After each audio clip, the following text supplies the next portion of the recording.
Donald Trump को एक punching bag की जरूरत है जो वो चाइना को बनाना चाहता है। अब इन एनवायरमेंट में हिंदुस्तान को उन्होंने एक एडवांटेज दिया है, बहुत बड़ा स्ट्रेटेजिक एडवांटेज दिया है, और वो है कि आप कश्मीर को 370 एंड 35A रिवोक कर दें जी। आपके खिलाफ कोई इंटरनेशनल एक्शन नहीं होगा, ना सैंक्शन लगेंगी, ना आपके ऊपर कोई दबाव आएगा, न यूनाइटेड नेशन आपके खिलाफ कोई कार्रवाई करेगी। आप इसको हड़प कर जाएं कश्मीर को। और इतना बड़ा एडवांटेज देने के बाद वो उससे जो ले रहे हैं वो दो चीजें तीन हैं जी। पहली बात यह है कि वो जो चाइनीज सेंसिटिविटी है साउथ चाइना सी में, क्योंकि चाइना ने 1 अरब 40 करोड़ लोगों का पेट भरना है, उसकी मुआशी जरूरतें और एनर्जी की जरूरतें बहुत ज्यादा हैं। साउथ चाइना सी में उसकी मुश्किलात का इजाफा अमेरिका कर सकता है, जापान, ऑस्ट्रेलिया, इंडिया और अमेरिका का जो 4 मुल्की मुआहदा है उसके तहत हो सकता है। ताइवान में उनके लिए प्रॉब्लम क्रिएट हो सकते हैं, और साउथ चाइना सी और सी ऑफ जापान में उनकी मूवमेंट को इंटरप्ट किया जा सकता है। तो उसकी तमाम तर तिजारत को रोकने के इम्कानात हैं। लिहाजा चाइना चाहता है कि सी पैक एंड सिल्क रूट खुला रहे और ऑल्टरनेट रूट समुद्रों के पानी तक रसाई का शॉर्टेस्ट रूट उसको अवेलेबल हो।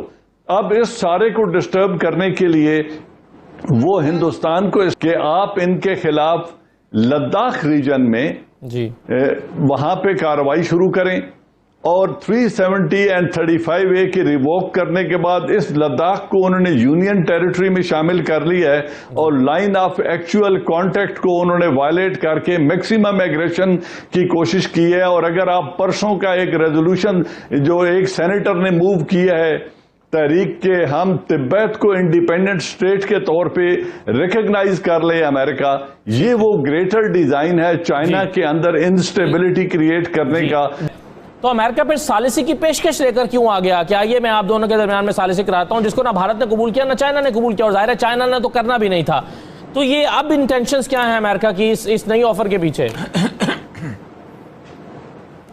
देखें 2005 में जब दूसरी दफा जॉर्ज डब्ल्यू बुश ने इलेक्शन जीता है तो वॉर एंड टेरर के ऊपर इन्वेस्टमेंट बहुत ज्यादा हो गई हुई थी। तो जॉर्ज डब्ल्यू बुश ने स्टेट ऑफ द यूनियन के उसमें तकरीब में एड्रेस करते हुए कहा था, we are not complacent enough that we should not consider the threats of Indian and Chinese economy, and the Indian economy is more a threat to us because the Indian education system is well in place। एक तो ये देख लीजिएगा।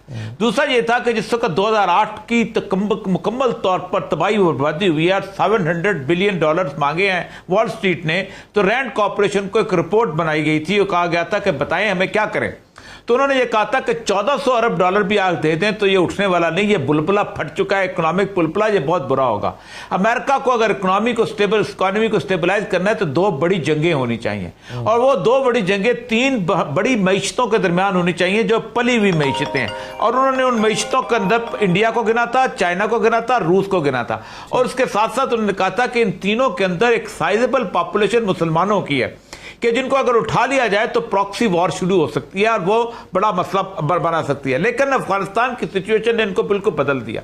इसकी हम containment of China कहेंगे। सितंबर 2019 में pentagon की फार ईस्ट एशियन स्ट्रेटेजी आई है जिसमें पार्टनर डिसाइड हुए हैं, उसमें इंडिया एक बहुत बड़ा पार्टनर है। उन्होंने कहा है कि जब तक हम इस सारी सूरत हाल के अंदर चाइना को कंटेन नहीं करते हम नहीं। देखें मसला सला ये होगा कि इस वक्त चूंकि चाइना एट वॉर तो है और चाइना की इकोनॉमिक कमर तो टूटने की सूरत हाल होगी। इसमें एक बड़ा अजीबोगरीब है, अगर ये वॉर जोन बन जाता है ये लद्दाख का इलाका तो चाइना का सीपैक को अगले कई सालों तक खत्म हो गया ना। आप बेशक सुलह करवा लें, कुछ करा लें, तोपें खड़ी रहेंगी, ये खड़ा होगा। देखिए मैं सीपैक कहता मैं लद्दाख की टेरिटरी बताऊं आपको, 1842 के अंदर रंजीत सिंह जो था उसने यहां पर एंटर हुआ था, और चांग का शेख के बाप होता था, उसने उस वक्त उनको पीछे भगा दिया था और वादी ले पे कब्जा कर लिया था। फिर उसके बाद हुआ जाता है जब अंग्रेज आए तो अंग्रेजों के जमाने में ये पूरा इलाका जो था इंसर्जेंसी चल रही थी, वो इज्जत बेग जो था वो उसने मूवमेंट चलाई हुई थी, मुसलमानों ने लैदा हो गए हुए थे, तो उन्होंने जॉनसन लाइन बना दी थी 1945 तक ये रही ऐसी चीज, और चाइना को नहीं पता था, जाहिर बात है वहां इंसर्जेंसी चल रही। जैसे ही मौदेतुंग जीता है उसने वो लिया है अपना चांग का शेख से इक़्तिदार लिया है, उन्होंने 11 साल लगा के रोड बनाई है इसका और उसके ऊपर अपने नक्शे में जाहिर कर दिया था। चाइना का अपना नक्शा चल रहा है, ये वो इलाका है जो बेआबाद है, लेकिन इस इलाके में अगर जंग शुरू हो जाए तो आप सोचें कि पाकिस्तान का सी पैक जो है वो उसी तरह है जैसे कारगिल पे आप जाके बैठ गए थे और मसला बंद हो गया था। दूसरा डिस्प्यूट है सिक्किम का। सिक्किम का डिस्प्यूट ज्यादा अहम है। सिक्किम का डिस्प्यूट ये है कि ऊपर एक है चिकन नेस्ट, वो जिसे कहते हैं बांग्लादेश के ऊपर एक 16 मील की पट्टी है। वो पट्टी अगर चाइना की तोपें वहां खड़ी हो जाए तो 7 रियासतें इंडिया की ऐसी हैं, त्रिपुरा है, मिजोरम है, नागालैंड है, सिक्किम है, जहां कट जाती हैं और वहां पर इस वक्त फटा शुरू हुआ है। कहते हैं ये कलयुग आ गया है, कलयुग में ये युद्ध है, ये आखिरी लड़ाई है, हिंदुत्व का परचम काबुल कंधार में लहराएगा। 99 के बाद इस इलाके में सबसे बड़ी एक्टिविटी यानी वॉर एक्टिविटी, उसको जंग तो नहीं कह सकते या उस तरह से ये झड़प भी नहीं हुई, लेकिन इसको 99 कारगिल वॉर के बाद सबसे बड़ी एक्टिविटी कहा जा रहा है। आप इसके असरात को किस तरह से महसूस करते हैं, खासतौर पर इंडिया के ऊपर? देखिए, ये तो हकीकत है कि इस इलाके में पहले भी ये झड़पें होती रहती हैं। एक सड़क का भी तनाज़ा रहा है जो चीन ने फिर इंडिया के हवाले कर दी थी। तो भारत भी समझता है कि इस वक्त चाइना की जो सूरत हाल बन रही है, सी पैक उसमें शामिल है, ये गिलगित बल्तिस्तान से चंद किलोमीटर के फासले पर है, शारा कराक्रम इसके जो थी हदफ था। अब भारत ने चूंकि उनको कश्मीर का तोहफा दिया गया था, इंडियन ऑक्यूपाइड कश्मीर का, तो उन्होंने अपनी जिम्मेदारी निभाने के लिए एक अहमकाना कदम उठाया। मेरी अगली 3 बातें सुन लें तो और बात वाज़ेह हो जाएगी। हिंदुस्तान एक तरफ यूनाइटेड नेशन सिक्योरिटी काउंसिल में परमानेंट मेंबरशिप चाहता है और दूसरी तरफ एनएसजी का स्टेटस चाहता है। ये दोनों चाइना वीटो पार है। अगर चाइना से पंगा लेगा तो चाइना ये दोनों उसको अचीव नहीं करने देगा।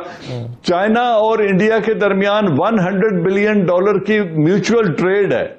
अगर हिंदुस्तान इस $100 बिलियन के ट्रेड को सैक्रिफाइस करना चाहता है तो इतना बड़ा सौदा बनिया नहीं करेगा। और चौथी बात यह है कि मिलिटरली कोई मुकाबला ही नहीं है।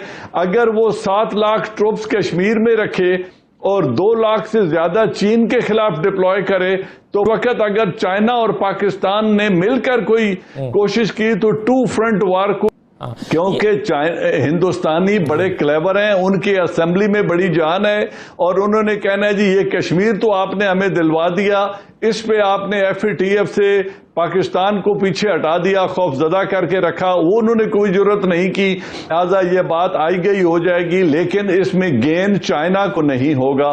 अगर कश्मीर में हम खामोश रह जाएं और हथियार डाल दें या किसी किस्म का कंप्रोमाइज कर जाएं और बिट्रेयल कर जाएं कश्मीरी फ्रीडम फाइटर्स का, तो वो एक बड़ी बदकिस्मती होगी इस रीजन में, जो हमें भी अपनी पॉलिसी को बड़ा